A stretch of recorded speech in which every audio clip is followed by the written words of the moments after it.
নবদ্বীপের স্পেশাল ক্ষীর দইয়ের মতো একটা ক্ষীর দইয়ের রেসিপি নিয়ে আজকে চলে এসেছি। আর যেটা কিন্তু খুবই ঝটপট রেডি হয়ে যাবে, মাত্র 15 মিনিটের মধ্যে দইটা রেডি।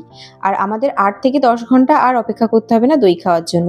তাহলে রেসিপিটা পুরোপুরি ফলো করুন, আপনারাও বানাতে পারবেন এরকম খুবই টেস্টি পারফেক্ট একটা ক্ষীর দই। তো আশা করছি ভিডিওটা আপনাদের ভালো লাগবে। Welcome back to my channel Rina cook house. ভিডিওটা ভালো লাগলে চ্যানেলটিকে সাবস্ক্রাইব করে দেবেন। চলুন তাহলে রেসিপিটা স্টার্ট করা যাক।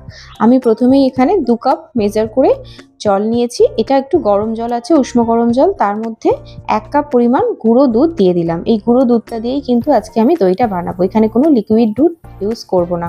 আর গরম জলের মধ্যে দুধ দিয়ে গুললে কিন্তু খুব সুন্দরভাবে দেখবেন একদম মিলে গেছে, কোনো এর মধ্যে দানা ভাব থাকবে না। তো এটাকে খুব ভালোভাবে মিশিয়ে নিয়ে এবার ওই একই কাপের পরিমাণের মাপে আমি 1/2 কাপ চিনি দিয়ে দিলাম। এটাকে আমি একটু ক্যারামেল বানিয়ে নেব।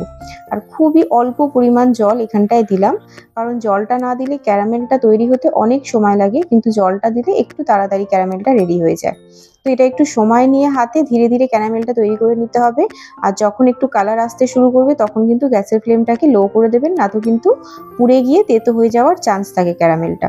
খুবই আস্তে আস্তে এটাকে মোটামুটি একটু সুন্দর করে ক্যারামেল হয়ে এলেই তখন ওই একই কাপের পরিমাণে আমি 1/2 কাপ পরিমাণ জল এতে আরও অ্যাড করে দিচ্ছি। আপনাদের কাছে মেজারিং কাপ না থাকলে যে কোনো একটা কাপের ব্যবহার করবেন, সেই পরিমাণ অনুযায়ী যে অনুপাতে আমি দিলাম সেই অনুপাতেই সমস্ত কিছু দেবেন, তাহলে কিন্তু ঠিকঠাক হয়ে যাবে। আর প্রথমেই জল দেওয়ার সাথে সাথে এরকম মনে হবে যেন সব কিছু জড়িয়ে এক জায়গায় জমাট হয়ে গেছে, কিন্তু আস্তে আস্তে দেখবেন খুব সুন্দরভাবে ওটা জলের সাথে মিশে গেছে ক্যারামেলটা। তারপর বাকি যে দুধটা ছিল সেই দুধটা এর মধ্যে অ্যাড করে দিলাম। আমি কিন্তু এখানে টোটাল তাহলে 2.5 কাপ জল ব্যবহার করলাম। 1/2 কাপ দিলাম ক্যারামেলের জন্য আর 2 কাপ দিয়েছি আমাদের দুধটা গোলার জন্য। আর এখানে 50 গ্রাম টক দইকে আমি ছাঁকনির মধ্যে জলটা ভালো করে ঝরিয়ে নিয়েছি। নিয়ে এটাকে খুব সুন্দরভাবে ফেটে নিতে হবে। আপনাদের কাছে এরকম যদি হুইস্ক করার কোনো কিছু হুইস্কার না থাকে, তাহলে সেক্ষেত্রে আপনারা কাঁটা চামচ দিয়েও খুব ভালোভাবে এটাকে ফাটিয়ে একদম স্মুথ ব্যাটার মতো করে নেবেন, কোনো যেন দানাভাব না থাকে দইয়ের মধ্যে।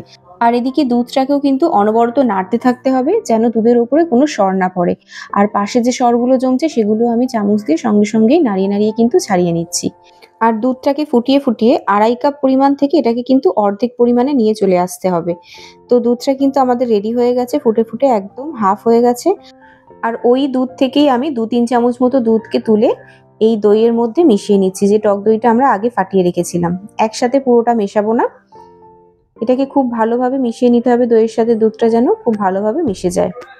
তারপরে এটাকে একটা বাটির মধ্যে ট্রান্সফার করব। আজকে তো একটা স্টিলের বাটিতে আমি দইটা বসাবো, যেটা সবার বাড়িতেই সচরাচর কিন্তু স্টিলের বাটি অ্যাভেলেবেল থাকে।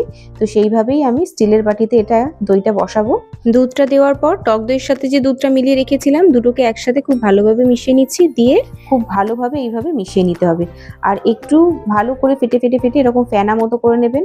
ওপরটায় ফেনা থাকলে দেখবেন কোনোভাবেই আর সর জমছে না দুধের মধ্যে, আর দইটাও কিন্তু রেডি হওয়ার পর দেখতে খুব সুন্দর লাগবে। এবার একটা পুরাতন কড়া নিয়েছি, তার উপরে আমি 1/2 কাপ পরিমাণ জল দিয়ে একটা স্ট্যান্ডকে উল্টো করে বসিয়ে দিয়েছি। সোজা করে বসালে হাইটটা অনেকটা হয়ে যাচ্ছে বলে স্ট্যান্ডটা উল্টিয়ে দিয়েছি। তার উপরে দইয়ের বাটিটা দিয়ে একটা স্টিলের ঢাকনা দিয়ে ভালো করে কভার করে দিলাম। এবার কড়ার ঢাকনাটাও ওপর থেকে কভার করে দিয়ে যে ফুটোটা আছে কড়ার মধ্যে সেটাকে একটা কাগজ দিয়ে পুরো সিল করে দিলাম। দিয়ে এটাকে আমি মোটামুটি 15 মিনিট মতো খুব হাই ফ্লেমে গ্যাস রেখে স্টিম করে নিয়েছিলাম।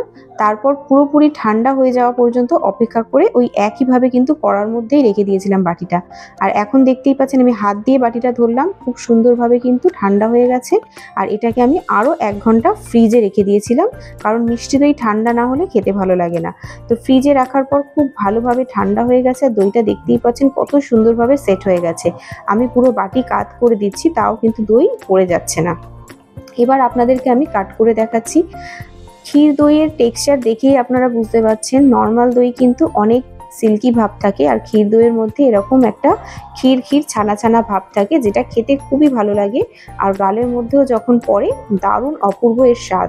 তো যারা যারা আপনারা খেয়েছেন নবদ্বীপের ক্ষীর দই তারা তো তার টেস্ট জানেন।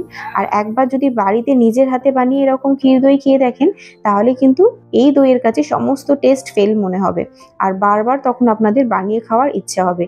খুবই সহজে এটা রেডি হয়ে যায়, মোটামুটি 30 মিনিটের মধ্যে সমস্ত প্রসেস কমপ্লিট। তারপর একটু ঠান্ডা ঠান্ডা খেলেই কিন্তু দারুণ লাগবে এর টেস্টটা।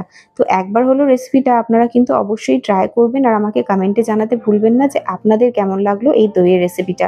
আমার তো খুবই ভালো লেগেছে। তো আশা করছি রেসিপিটা আপনাদের খুবই ভালো লেগেছে। ভিডিওটা ভালো লাগলে একটা লাইক করে দেবেন আর আমাকে কমেন্টে জানাবেন আর চ্যানেলটিকে সাবস্ক্রাইব করে দেবেন আর পাশে থাকা বেল আইকনটি চেপে দেবেন যাতে আমার রেসিপি ছাড়ার পর সবার প্রথম আপনাদের কাছে পৌঁছে যায়। আবার দেখা হবে নতুন কোনো এক রেসিপির সাথে। ততক্ষণ সবাই খুব ভালো থাকবেন। টাটা।